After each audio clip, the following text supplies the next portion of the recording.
Nothing in our landscape is here by accident. It's all part of the incredible story of how people have shaped our country over thousands of years. Every ridge, every bump has a meaning.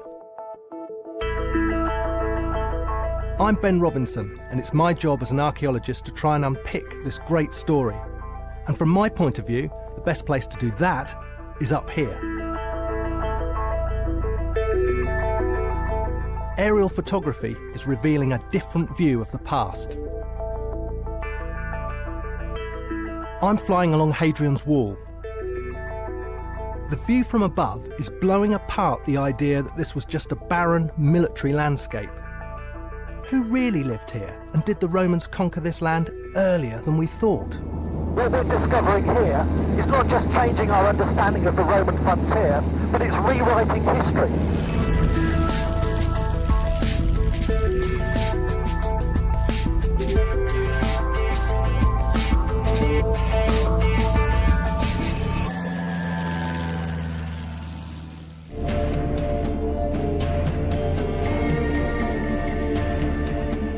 Roman rule once stretched from Syria to Spain, North Africa to Britain. This was the edge of the empire. The Romans had established a frontier. Then they built a wall across Britain, on the orders of one man. In the year 122 AD, the Emperor Hadrian ordered the construction of this mighty wall. It was intended to mark the end of the Roman world, to separate the civilized south from the barbarian north. And there it stood, an impermeable military barrier, jealously guarded by troops until the end of Roman rule. End of story? Not quite. A new picture's emerging, and it's not about what we can see down here, but what we can see from up there. Hadrian's Wall was originally up to 15 feet high. It ran across a narrow part of Britain for more than 70 miles, from what's now Tyneside, across Northumberland and into Cumbria. Near the wall was this, an extra line of defence we now call the vallum. The vallum's a big ditch with two big banks either side of it, and it's like the Roman equivalent of barbed wire. You can still see the earthworks, the lumps and bumps, tearing through the landscape, even today. At first glance, this is just a military landscape. A mile away from the wall, the Romans built a fort for soldiers on the frontier, a site called Vindolanda, which archaeologists have always thought dates back to around 85 AD. But in the 1960s, aerial photography first revealed that the site was much more than just a military base. As you can clearly see on this photograph, the fort itself was very, very prominent. But thanks to aerial photography, we could then see there's a heck of a lot going on outside the walls of the fort. That's really interesting. Here's the stuff that's readily apparent and that we can see. What about all this slightly more vague material? Yeah, I mean, and it looks sort of vague on the ground, but on the aerial photograph, it looks, wow, this is really jumping out the ground. The earthworks actually hinted at a huge vicus, a civilian town, next to the fort. This has since been well excavated. But on this photo, there's something else which has intrigued archaeologists for all this time. You see the corner of something appearing in the field. It's a monumental sort of corner which couldn't happen in a natural sort of way. So you think, right, somebody's done that. And then the question is, who and why? Andrew Burley believes this is a fort, one that will change the history of the Roman frontier as we know it. And now his team is finally digging. What you got there? We've just got a little piece of copper alloy that we found, so it's probably a piece of scale mail armor. Definitely soldiers then? Yes, absolutely. It would appear so. This is like the day it was buried, isn't it? Yeah, it's it really incredible. is. I think it's safe to say that they're repairing their armor. You can imagine this stuff, hundreds of these little scales. They must have broken off occasionally, and they take one and just get rid of it. And fix your armor. Yeah, make your armor look nice because you have nothing else to do, right? There's no TV to watch. Emphatic evidence that this is indeed a fort. But why is this one special? We think that it's very likely there was actually an earlier Roman fort on the site. So that's what we're looking for here. As we started excavating the ditches, we were getting more and more evidence to suggest that this actually could predate anything on this part of the site that we'd previously known about. Pottery they've found suggests the fort was built in the 70s AD, 10 years before anything else around here. If so, it suggests the Roman army set up their military frontier across Britain much earlier than the history books tell us. This stuff just doesn't survive on 99% of archaeological sites, does it? Absolutely. It's very rare that we get these. You can actually still smell the leather. It's very thin. It's probably goat skin, so we would imagine that this was a bit of a tent. Goatskin tents, good grief. And they had to patch them every once in a while because, of course, up here, especially, it's important that your tent's waterproof. Yes. So they're repairing them constantly, and you can see the actual points where they've stitched through it. It has a meaning. It's about someone's life in the past. Absolutely. And every little artifact that we find, it links right to a person, at least one who actually handled it and did things with it. But it may take years for the team to find that smoking gun, the crucial evidence of the timber fort gates. The tree rings on the wood will pin down a construction date. It could prove that the Romans established their frontier before we realised, and 50 years before Hadrian built his wall. This excavation is just one small part of a much bigger investigation of the whole area around Hadrian's wall. Crucially, our view from the air is putting individual sites in their context. Although archaeologists have been taking aerial photographs of Hadrian's wall for 70 years or more, it's only now that Dave MacLeod and his team at English Heritage have finally pieced all that evidence together. Obviously the focus tends to be, the wall and the forts. That's what people come to see.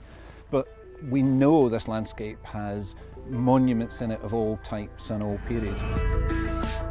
Here's Hadrian's wall.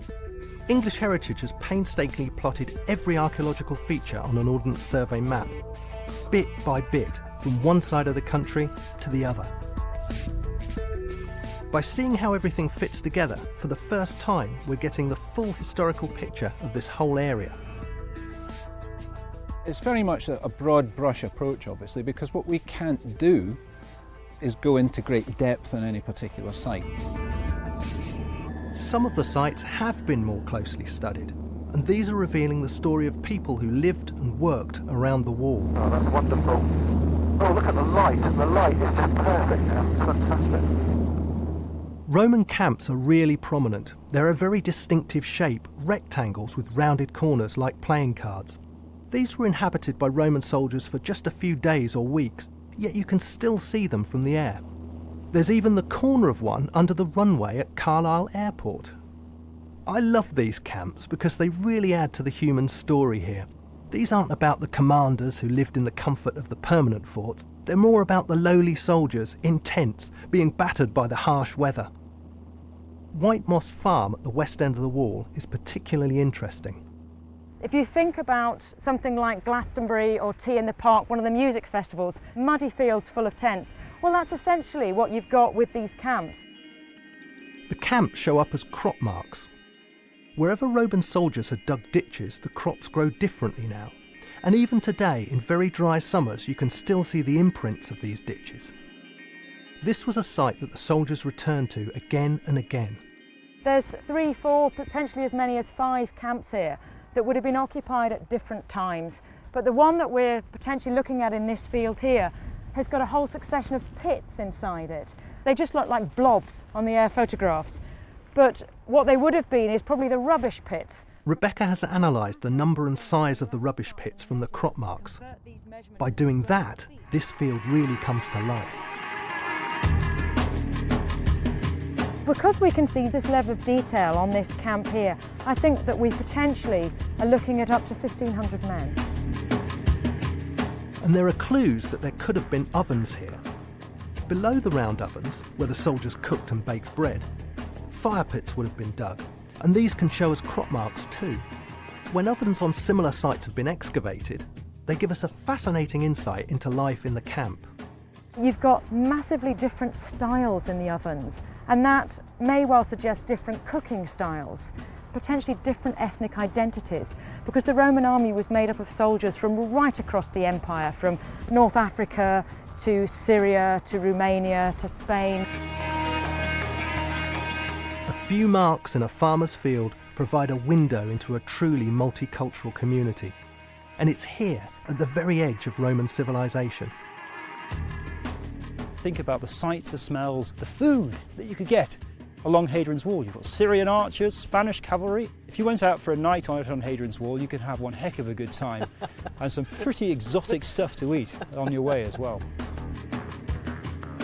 Isn't it amazing that something as fragile as a rubbish pit or an oven just used temporarily can survive all this time and come beaming out at us from the air? To show that that level of evidence is still surviving is exceptionally rare, and what makes this site so fascinating. But we can't be exactly sure what the soldiers were doing here. Were they on manoeuvres? Was it a training camp? There's another camp where we've now got proof of what the soldiers were doing. And it's been found using an aerial tool called LiDAR, light detection and ranging. Millions of light beams are shot from the air onto the ground and bounce back. We can then build a very accurate digital model of the landscape, which can even reveal what lies under trees and woods. The computer allows us to change the angle of light, and this makes features that were invisible stand out. Look at this section of Hadrian's Wall, right at the bottom. There's just a hint of a Roman camp. This lay undiscovered until 2010, when from hundreds of miles away, archaeologist Bryn Gethin had a speculative look at some of the LiDAR images on the internet. One of the first bits I looked at just happened to be here where we're walking up to now, and I was fairly sure that I could see a Roman camp on it. You're right by Hadrian's Wall, we're right on the vallum, and yet no one has seen this site before. That's right. And you've never been here before? No, I've never been to this particular spot before, because it's, although the vallum's very impressive, it's a rough, tusky old field, and if I was walking on the Hadrian's Wall path, I'm sure I'd have walked right past it and never seen it. There's 56.8, so I'll plot that. This site seems unremarkable at ground level, but actually further investigation has revealed that the camp was next to a Roman quarry. Humphrey Welfare and his brother Adam have measured the site and are just finishing off a detailed archaeological survey. We can begin to tell the story without having to excavate anything. This camp, without the LiDAR and the air photograph, we simply would not have seen. It's quite a reasonable size. It's enough for a cohort of Roman soldiers, about 500 to 600 men. So what were the soldiers in this camp here to do? First of all, to quarry and select the stone to build the wall. You found the place where the wall builders actually lived. How do you feel about that? Oh, I'm really pleased. I'm very pleased that Humphrey and Adam have managed to interpret what, in many ways, seems like another Roman camp on Hadrian's Wall. It makes sense. It's right next to the wall, and once the soldiers had dug a big hole to get the stone, the quarry became part of the defensive ditch known as the vallum. How important is this camp to our understanding of how this frontier was built? It gives us another little insight, a little window into what happened during the construction of the wall. And that's how archaeology builds up, piece by piece, building confidence that we can reconstruct the past despite the passage of time. People tend to think that the wall was this big grand design, this masterpiece that was executed all in one go. And sites like this show us that actually the engineers, the troops, had to adapt to local circumstances, and they didn't always get it right. Just occasionally you can see evidence that the quarrymen seem to have got it wrong. Here we are in one of the Roman quarries, and a huge great boulder which has been left.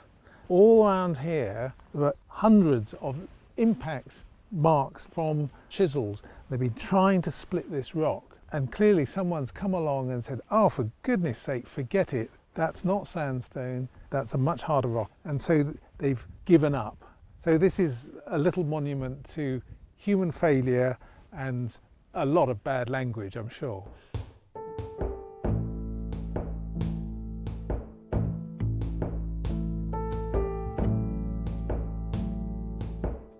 Lots of people visit this area and they look at the spectacular archaeology, but as they're walking along, they're missing all these other parts of the landscape, this fuller story.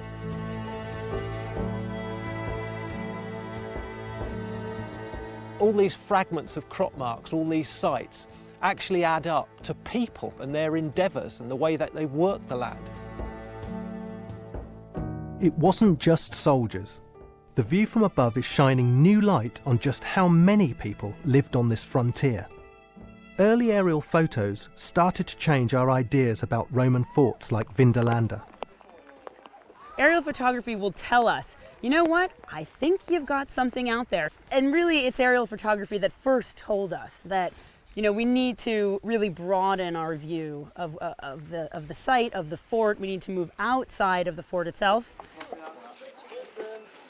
And outside, excavation of the Vicus, the civilian town, is revealing ever more about the communities and families who lived here.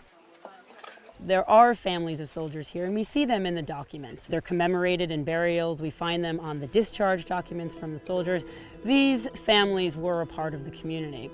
Excavations at Vindolanda have produced hundreds of writing tablets. Many of them are letters with fascinating details about everyday life. If you love me, brother, I ask that you send me some hunting nets. For the day of the celebration of my birthday, I give you a warm invitation. Socks from Satua, 2 pairs of sandals and 2 pairs of underpants.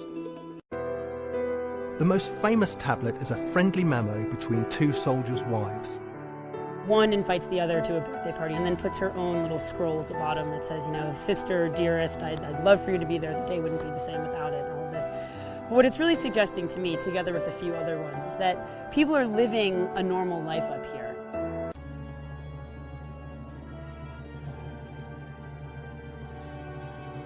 It paints a picture of a secure landscape, a frontier buzzing with life. Aerial photography in recent years has shown that the civil settlements outside the forts are much bigger than we thought they were. If you think about each fort along Hadrian's Wall holding about 500 people and then having a vicus outside where you've got up to 2,000 people probably strung right away along the country, you've suddenly got a lot of people.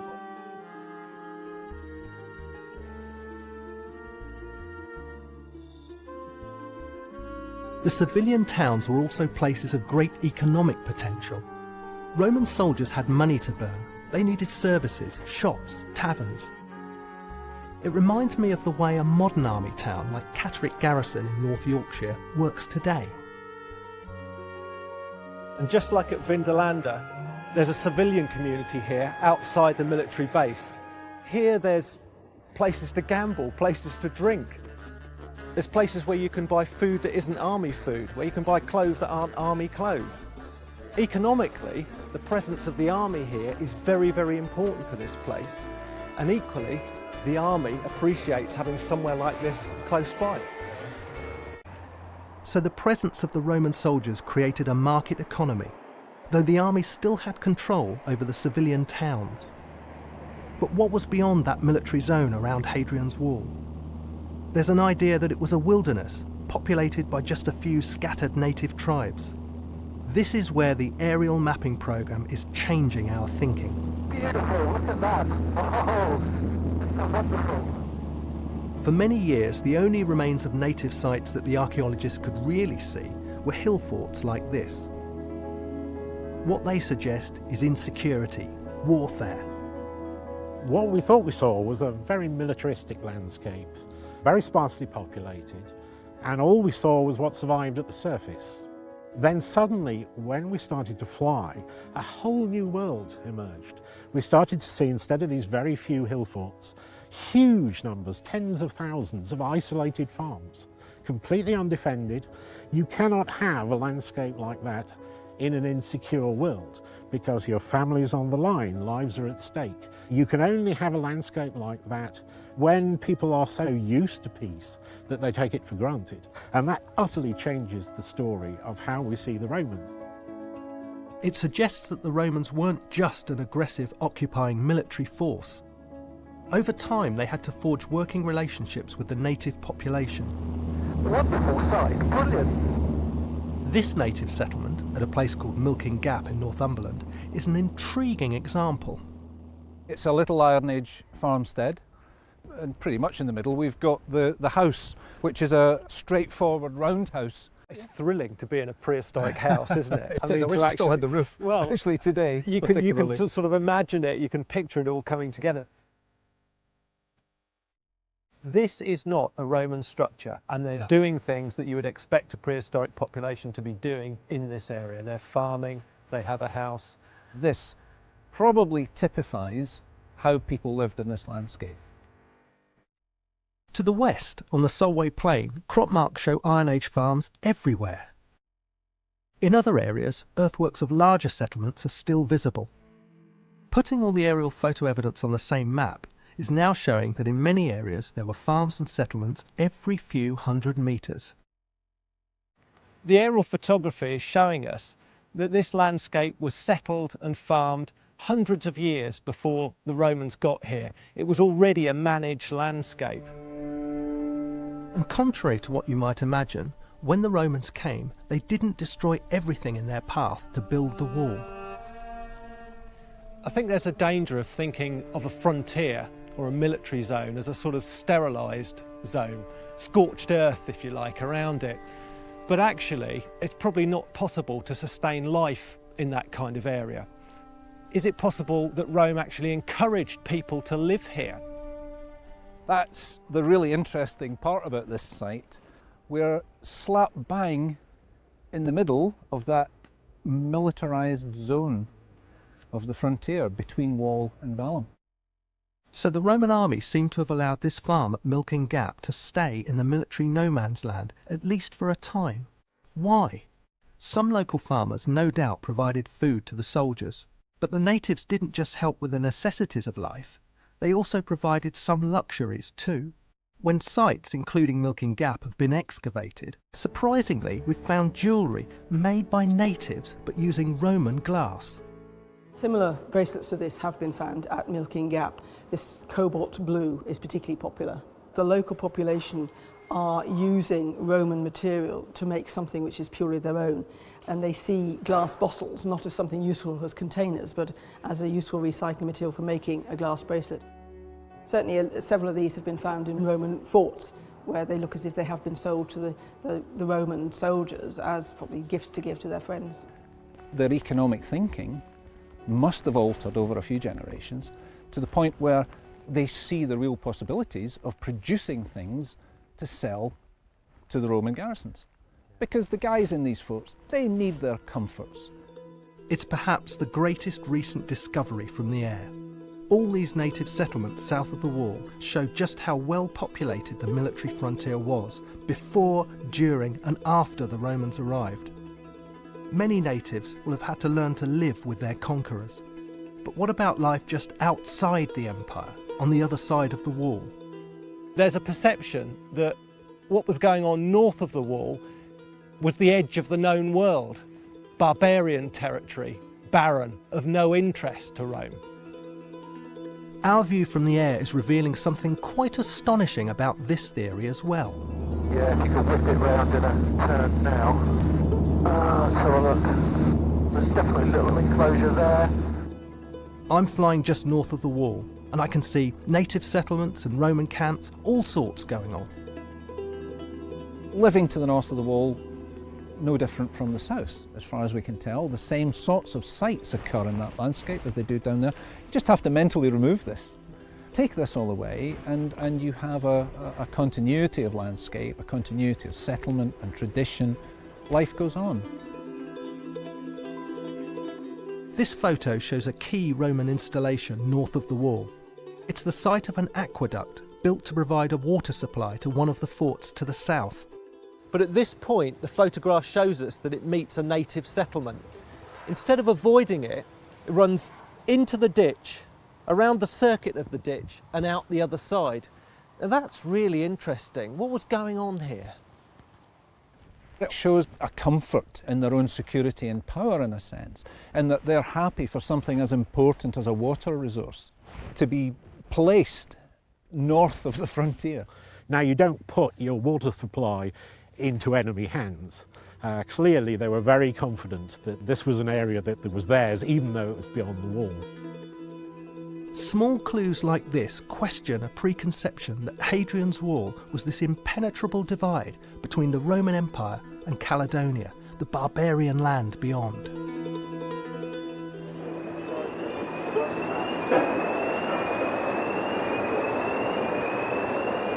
Aerial archaeology is showing that there was not just Roman military activity on the north side of the wall, as well as on the south, but there was movement. I'm at Port of Tyne, which is right on the eastern end of Hadrian's Wall. And just like this border, Hadrian's Wall was not there to totally stop access and to stop movement, but to control people and trade. Hadrian's Wall was not a solid barrier. Every Roman mile there was a fortified gateway, which today we call a mile castle. The mile castles were the main crossing routes. There's a black shale which comes from Midlothian, which is being found in carved jewellery in South Shields, York and further south. Now Midlothian at the time is way beyond the frontier. This is very much in barbarian territory, but luxury material was being transferred through, so it's obviously coming through the wall.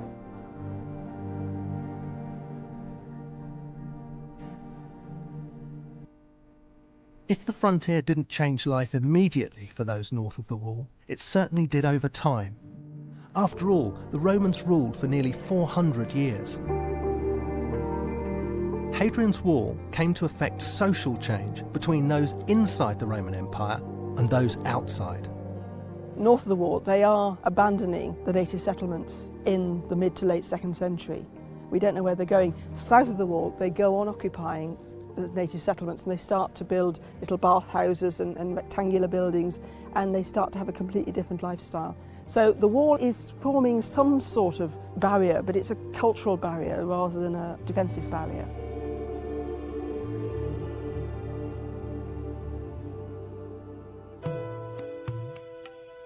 We're seeing the frontier through new eyes. It wasn't just a wilderness outpost populated only by patrolling Roman soldiers. It was a multicultural place with diverse communities, south and north of the wall. We've found where the soldiers who built the wall camped. And aerial photography is even leading to discoveries that suggest the Romans could have established the frontier earlier than we thought. Up to 50 years before the wall finally went up. We're on the cusp of answering some more big questions. When was this part of Britain pacified? When was it conquered? When was it taken into the fold of the Roman Empire? From huge numbers of native farms to Roman camps and then large towns. There's a fuller story here, and it's about so much more than a military barrier on the edge of empire. Unless you're half a mile up in the sky looking down, very often you don't really see how all these things connect together. Hadrian's Wall isn't just this thin line, it is a whole landscape that facilitated the Roman rule in this area for almost 400 years, and that's an incredibly impressive achievement. What the aerial photography is showing us is that this is a landscape that's about far more than just Hadrian's grand design. It's about the efforts of ordinary people, ordinary soldiers, the native population. The traces of what they did are visible to us today after all this time, and their efforts are written in the landscape. To me, that makes this place even more special.